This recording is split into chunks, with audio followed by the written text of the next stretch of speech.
Hello everyone and welcome to my channel, Leonardo66 here to talk to you about Warframe. Okay, I've been playing Warframe for a couple of years now. I have a good understanding of the game, but in chat, sometimes doing missions or sometimes doing conversations, I come upon these people who are talking about what makes a good Warframe player. Okay, what does it mean to be a good Warframe player? Most people just think it's the mastery rank. Okay, the higher mastery rank, the better you are. But it's not always like that. In some particular cases it is, but not always. So I'm here to tell you about 10 ways how you can spot or know if you are a good Warframe player. Okay, let's get it. So, number 1, you wait for people when you're in an elevator. Okay, you're in the elevator, there's a couple of guys still coming. Okay, if they're not too far away, you should wait for them. Okay, it's just a basic thing to do, you know. I mean, depending on what they're doing, if they're gathering resources, it's better that, or if you're gathering resources, it's better that you say, go ahead, I'm gathering resources, you can go on to the mission or something like that. But if not, man, just wait in the elevator. It's like an unwritten rule, unless, of course, they're taking too long or they're just too far away or doing some thing. Number 9, one excavator at a time in excavation missions. Okay, this is a crucial thing. You're in one, as soon as the beacon pops up, everybody goes running to the other one. Now, unless the other excavator is in the same tile set, so it's relatively close, this shouldn't be done. Okay, it's in the totally different tile set. You should wait until that excavator is done and then move on to the other excavator. Now, there are some things that can change doing this. For instance, if you have more than one frost or more than one defensive frame, it could be a frost, it could be a Volt, a Garda. So in that particular event, okay, maybe you can split the team, have 2 people per excavator.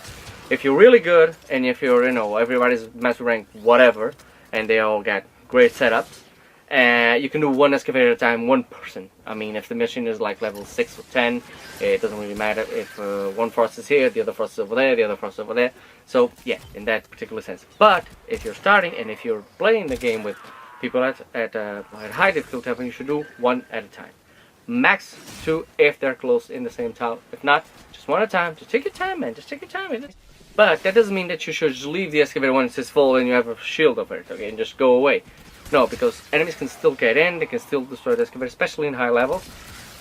So you always have a container on the side waiting for somebody hit the excavator. It could be a missile, it could be somebody entering the defense circle and trying to destroy it. So you pick up the one of the containers and put it back in the excavator so that the shield and life goes up again. Number 8 is, in mobile defense, you wait for the entire squad to come together. Okay, don't just pick up the thing and run to the next point and just start all over. Okay?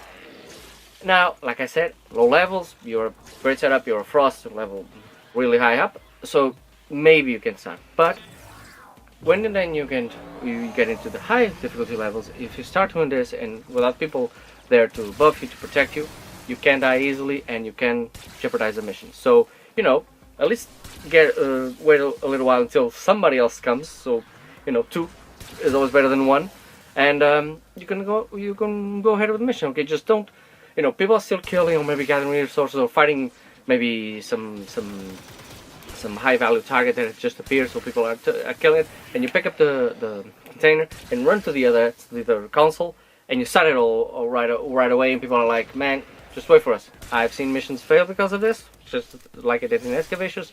So, you know, take your time, but don't hold up everybody, but just, you know, there's a middle ground there that you have to find. Now, number 7 is concerning survival missions and the beacons. Okay, don't keep feeding the capsule. Okay, each container that you have will give 30% power to that capsule.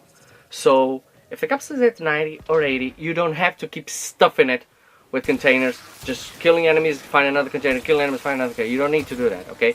Just wait until the capsule is at level 70 or lower, and then you fill it up. That's it.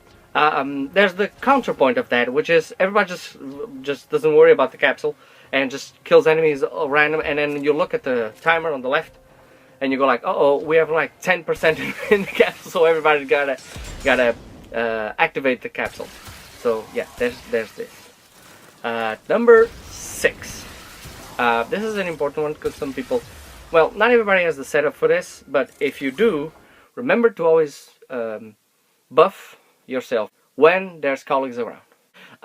If you have a rhino and you're going to do roar, and roar is going to affect the other players, you need to get close to them to do that. Okay, you just can't be in a position where you're not close to anybody and you just activate it. I mean, it could be a last resort technique for you, but you should try and do all your buffs to close to your friends, so you can share the buff. I mean, it's a lot better if you're going to the mission with a squad and you have a build that is going to help everybody, then it's just going to help you survive and never leave everybody behind. So yeah, that's very important to keep in mind.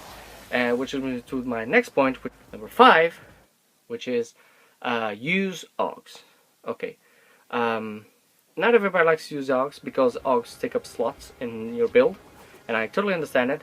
But if you're in a squad, if you have an AUG that will help the team, help everybody, you should use it. I mean, the most commonly known that people use is Necros Desecrate, because it doesn't waste energy and it just takes out life, but then he picks up more ropes with life. So everybody uses that one. That's very good. But there are others. For instance, Equinox has Pacify and Provoke, which can slow down enemies, which is very good. It's almost like, I wouldn't say it's like Nova, because slow Nova is the best. But, you know, it can bring benefit to the mission. So, you know, have builds that will help the squad. Now, we'll go for number 4. Number 4 comes down to practice and on the layouts. So it's using choke points. Try and use choke points. For instance, if you're going to use the Xenosar, which is a disc, and you're just killing enemies, put it at a choke point. Don't put it in the open, because in the open you have to have some kind of a decoy, or you'll have to be in the middle, so enemies come to you and the Xenosar actually makes an effect. But if you put it in a choke point or a spawn point of enemies, that will make a much better effect. Same goes for instance, Valbon's 4th ability, which is, I don't know the name, but it's the one that pulls everybody in.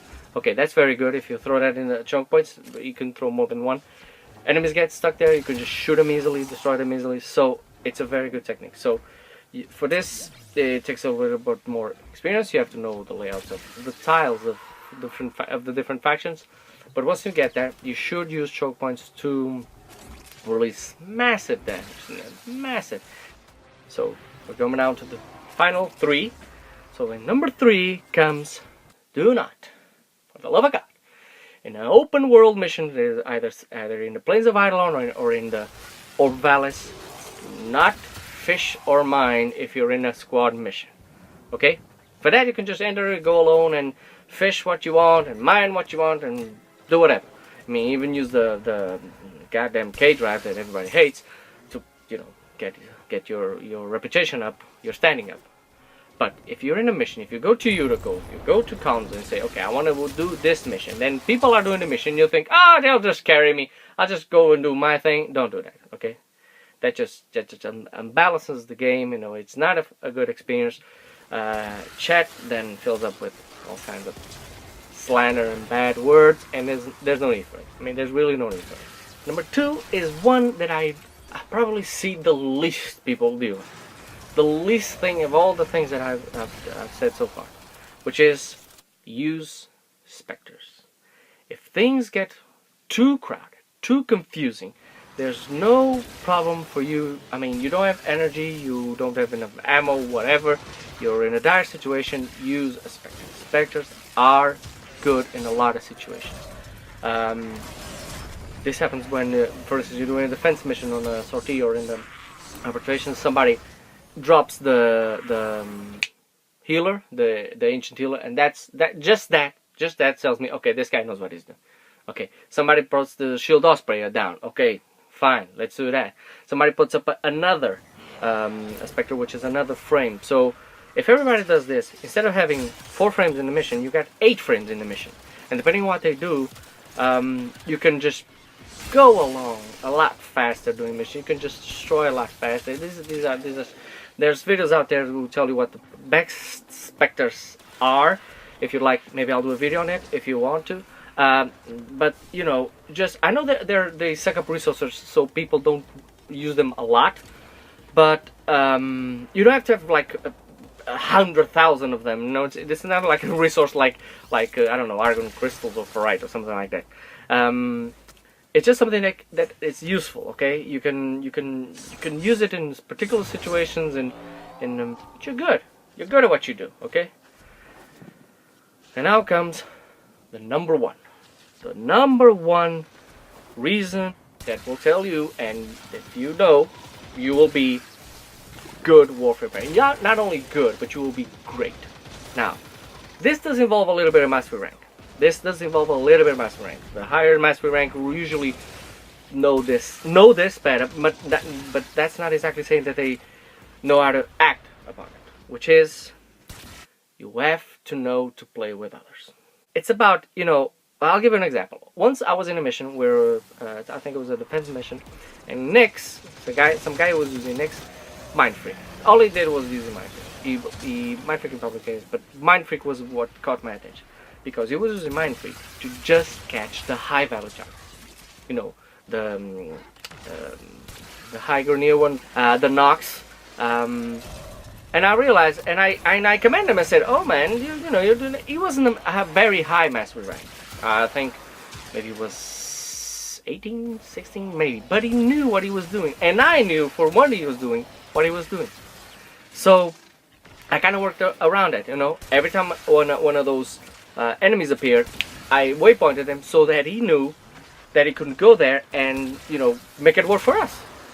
So this is an example. There's other examples. So yeah, when you see somebody doing something, if you're a good player, you understand what he's trying to do, and you even understand if it's working or not. And you can just tell him, if you want to do this, try this build or try this mod, or if you're going to do that, just try this build or that's this mod, and you can help this. Just remember, this is what I keep saying. This is a community game. Okay, this helps. When you're helping people, they're gonna help other people, and the entire game will rise up more and more. And there's a lot of grind in the game, but this will make it you know, better for everybody, because sometimes it's not just about the game being good or bad, it's about how you feel when you go there. Like, you know, when you go to a restaurant, when you go to a cafe, you know, sometimes you're not really going there for the food or for drinks. You're going there because the ambiance is so good. And this is what happens when you know how to play with others, instead of just bashing and saying, "Oh man, you gotta do this. Oh man, you're doing everything. No, you're doing that." Now, instead of, you know, you kind of have to tweak the way you play. Sometimes you can give a hint to another player, and everything will work. Everything will work out fine. So yeah, these are my 10 tips or 10 signs that you are, or you can encounter a good Warframe player. If you follow these, you'll stay ahead and you'll have a great experience in Warframe, like I do, and that's why I play it so a lot. So hope you enjoyed the video. If there's other ideas that you have how to detect good Warframe players, just write it in the comments below. Give me a like and a subscribe if you like the video, so I can do more of this. And thank you very much for watching. I'll see you next time.